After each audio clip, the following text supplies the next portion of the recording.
देखिए बेटा, second video है मैकेनिक्स बुक का, बीएससी थर्ड सेमेस्टर और सेंट्रल ऑर्बिट चैप्टर। ठीक, सेकंड जो क्वेश्चन है उसके लिए ये बहुत पूछा जाता है।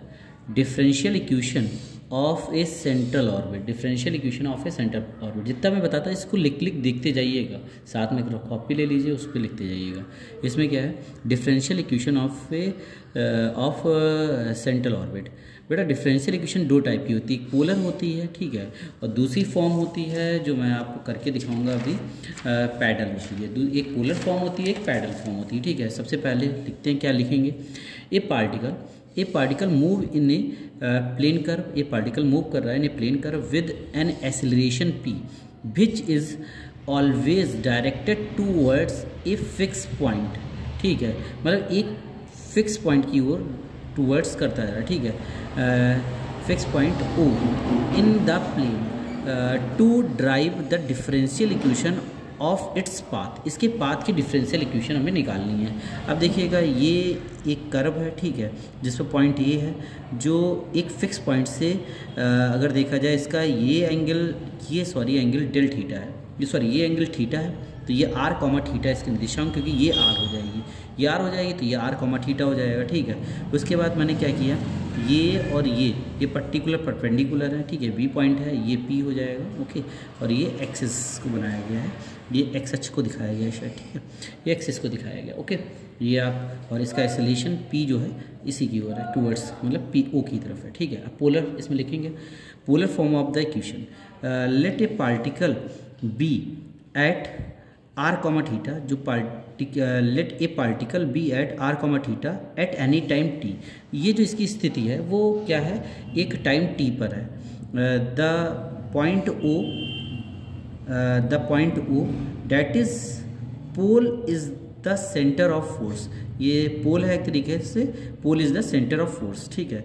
The acceleration p acts a से ओ की तरफ इसका एक्सेलरेशन है, ठीक है, ये बताया गया। The acceleration is radial acceleration, ये एक्सेलरेशन रेडियल एक्सेलरेशन कराएगा। So there is no transversal component, मतलब जो ये है रेडियल एक्सेलरेशन है, इसलिए there is no transversal components का कोई भी ट्रांसवर्सल कंपोनेंट नहीं होगा एक्सेलरेशन का, ठीक है, of acceleration. Then we have, तो ये इक्वेशन होती है, हर जगह आपको मिल जाएगी। क्या होता है, d2r upon d2 minus r d theta upon dt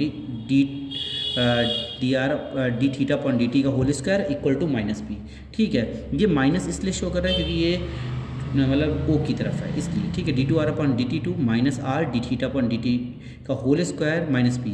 d2r upon dt को r डबल डॉट कहते हैं, ठीक है, r ऐसे लिखा है, और d थीटा अपॉन dt को एक थीटा डॉट कहते हैं। ये इसका शॉर्ट फॉर्म लिखा हुआ है, ठीक है। 2 बार अवकलन हुआ है तो 2 डॉट लगेंगे, 1 बार अवकलन हुआ है तो 1 डॉट लगेगा, ठीक है। ये इसका शॉर्ट फॉर्म लिखा हुआ है, ठीक है। फिर उसके बाद क्या करना है आपको, लिख कर देखते जाइए, ठीक है। फिर इसके बाद मैंने क्या लिखा, 1 अपॉन r, ये दूसरा फॉर्म है जो बताया गया, ये जो कंपोनेंट जो 0 बताया गया उसकी बात की गई है।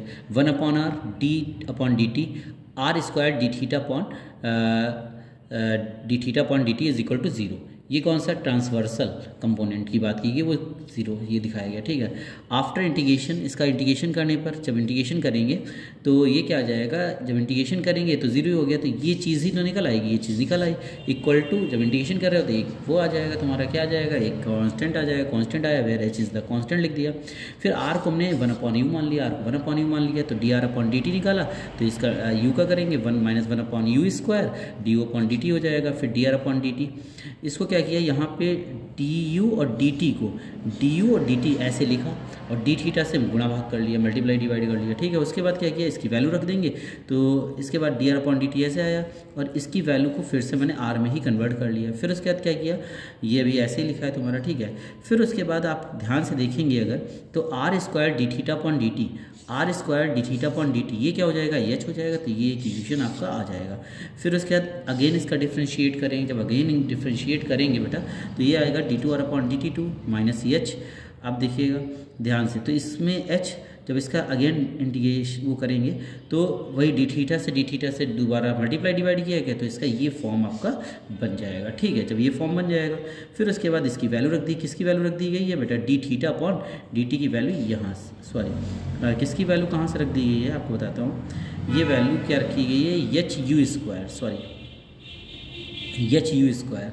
ठीक है, एक तरीके से इसकी वैल्यू एक तरीके से यहाँ से एच ये यू स्क्वायर वैल्यू रखी गई, किसकी रखी गई बेटा, ये इसी की D theta upon D T की वैल्यू रखी गई है। ठीक है, D theta upon D T की वैल्यू यहाँ से निकालिएगा बेटा, देखिएगा एक तरीके से ये जो तुम्हारा इधर ये बटे में जाएगा और क्या हो जाएगा, बटे में जाएगा और 1 अपॉन जो एच की वैल्यू है मतलब इसकी वैल्यू जब ये बटे में जाएगा तो आर की वैल्यू को हम क्या लिख लेंगे, यू लिख लेंगे, 1 अपॉन यू। तो आपका यहीं से बनेगा ये चीज़ बन जाएगी कि इसकी वैल्यू आप यहीं से निकाल के रख लोगे। ठीक है, उसके बाद देखिएगा बेटा ये निकल आएगा, फिर उसके बाद ये ऐसे लिखा है, इसको पूरा सही से मल्टीप्लाई आगे कर दिया, इसकी गुणा इधर आगे कर दी। फिर उसके बाद क्या करेंगे, ये बन जाएगा, इसे इक्वेशन 4 डाल लेंगे। इसे इक्वेशन 4 डालने के बाद आप क्या करेंगे बेटा, ध्यान दीजिएगा। फिर उसके बाद putting the value of d2r upon dt2 and d theta upon dt की वैल्यू पुटअप कर देंगे इन इक्वेशन 1 में। जब इक्वेशन 1 में पुटअप करेंगे तो इस टाइप से ये बनेगा, जाके कॉमन ले लेंगे तो ये बन जाएगा, माइनस कट जाएगा आपका, तो ये चीज़ आपकी बन जाएगा कि this is which is the polar form of differential equation of central orbit. ये बहुत पूछी जाती है बेटा, तैयार कर लीजिएगा, पक्का आएगी। फिर pedal form of the equation, pedal form कैसे निकालते हैं बेटा, let P be the length of perpendicular and perpendicular from pole to the tangent at A R comma theta. ठीक है, let P be the length, P क्या है, P the length of perpendicular from pole, ठीक है, pole से to the tangent at A R comma theta such that O B बराबर पी मान लिया गया। सच डेट क्या मान लिया गया, ओ बी बराबर तुम्हारा पी मान लिया गया। ठीक है, फिर उसके बाद ओ बी कौन सी, जो आप पीछे फिगर देखे थे, ये इसको पी मान लिया गया है, इसको पी मान लिया गया है, इसमें भी यही चित्र बनेगा। ठीक है, इसको बी मान लिया गया है। उसके बाद जो इसका इक्वेशन आएगा तो ये फिक्स इक्वेशन होता है, ये हर जगह आपको मिलेगा। ठीक है, ये पीछे ड्राइव हो चुका है रेडियस ऑफ कर्वेचर में, 1 upon p square is equal to 1 upon r square plus 1 upon r के power 4 d r upon d theta. आपने 1 अपॉन आर को क्या माना है, यू माना है पीछे से ही, तो यहाँ पे 1 अपॉन आर को यू में कन्वर्ट कर लेंगे। फिर उसके बाद इसका थीटा के सापेक्ष अवकलन करेंगे, थीटा के सापेक्ष अवकलन करेंगे, उसके बाद ये बन जाएगा, इसमें इसका हो जाएगा 2u D you upon d theta, इसका हो जाएगा 2 D you upon d theta, D 2 you upon d theta 2। फिर डिवाइड्स 2 कर देंगे, 2 से डिवाइड कर देंगे और कॉमन ले लेंगे तो ये बन जाएगा। जब कॉमन ले लेंगे फिर उसके बाद क्या करेंगे बेटा, फिर उसके बाद फ्रॉम 5 इक्वेशन 5 का यूज़ करेंगे। इक्वेशन 5 कौन सी आई थी, इस इक्वेशन का यूज़ करेंगे, इस इक्वेशन का हम लोग यूज़ करेंगे फ्रॉम 5, तो आपका ये बन जाएगा आके। फिर इसके बाद डी वाले एक तरफ कर लेंगे, डी वाले एक तरफ कर लेंगे। फिर उसके बाद क्या किया गया, यहाँ से वैल्यू रखी गई है बेटा। ठीक है, यहाँ से आपकी वैल्यू रखी गई है। ठीक है, सभी की डी की भी रखी गई है, सभी की वैल्यू रख दी है। और सॉल्व इट, इसको क्या किया गया है, सॉल्व कर लिया गया है। जब सॉल्व करेंगे तो ये बनेगा, क्या आ गया, H square upon P cube D P upon D R is equal to P. बस यही आपको इक्वेशन तैयार करना है। This is the pedal equation of this central orbit. इसका सोल्यूशन देंगे तो ज़्यादा बड़ा पड़ेगा, तो बस आप डायरेक्ट सॉल्व इट लिख के इसको, ये इसका पैडल सेंट्रल ऑर्बिट का ये पैडल फॉर्म होता है, बस ये तैयार कर लीजिएगा, बस आपका हो जाएगा कंप्लीट। ठीक है, ये भी बहुत इंपॉर्टेंट, अच्छे से तैयार कर लिए, लिख देख लीजिएगा 2-3 बार, तभी आप इसको पहुँचा पाएंगे अपने पेपर तक।